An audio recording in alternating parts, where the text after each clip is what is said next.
2 raisons pourquoi vous devriez migrer vos projets Git de GitHub vers Codeberg.org. J'ai créé, il y a environ une semaine, mon profil sur Codeberg, très facile. La plateforme est très similaire à GitHub. Vous avez un plus ici pour justement créer vos projets Git. Vous avez configuration. En fait, j'ai mis en français, c'est très bien. Mis à part jalon, aucune idée qu'est-ce que ça veut dire. Je suis trop paresseux pour aller voir, mais vous pouvez rajouter des clés SSH, etc. C'est très similaire à GitHub. Mais je vais vous dire les 2 principales raisons pourquoi vous devriez utiliser Codeberg plutôt que GitHub. La première, c'est l'omniprésence de Copilot, le fait qu'ils vont...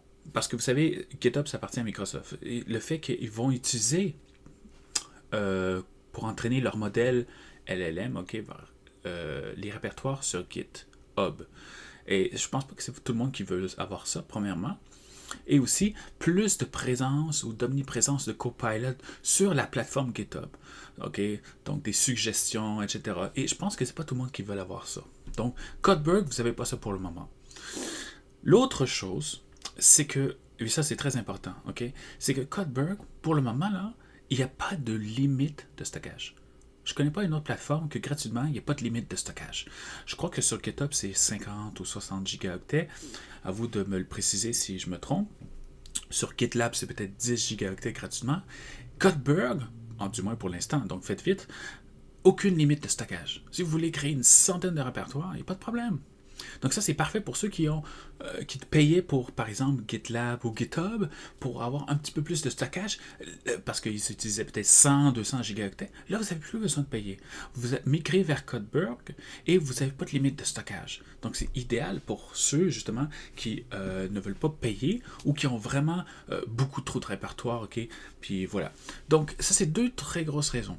Bon, troisième en bonus, je vous dirais que, écoutez, c'est tellement similaire, la plateforme pour le plus ici, profil, configuration, c'est tellement similaire, que vous ne sentirez pas que c'est compliqué de faire la migration parce que la plateforme, là, c'est pratiquement toutes les fonctionnalités qui sont disponibles sur GitHub, incluant les actions, etc. Donc, tout ça gratuitement parce que Codeberg, c'est libre.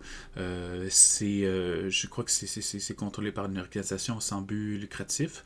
Donc, non, écoutez, ça vaut vraiment la peine de migrer vers là.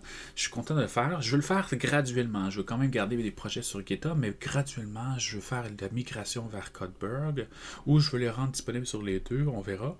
Mais si un jour, Microsoft pète les plombs avec GitHub et décide que, bon, ça vous appartient plus les répertoires qui se trouvent dessus ou quoi que ce soit, ben, au moins, il y a une alternative. Donc, voilà.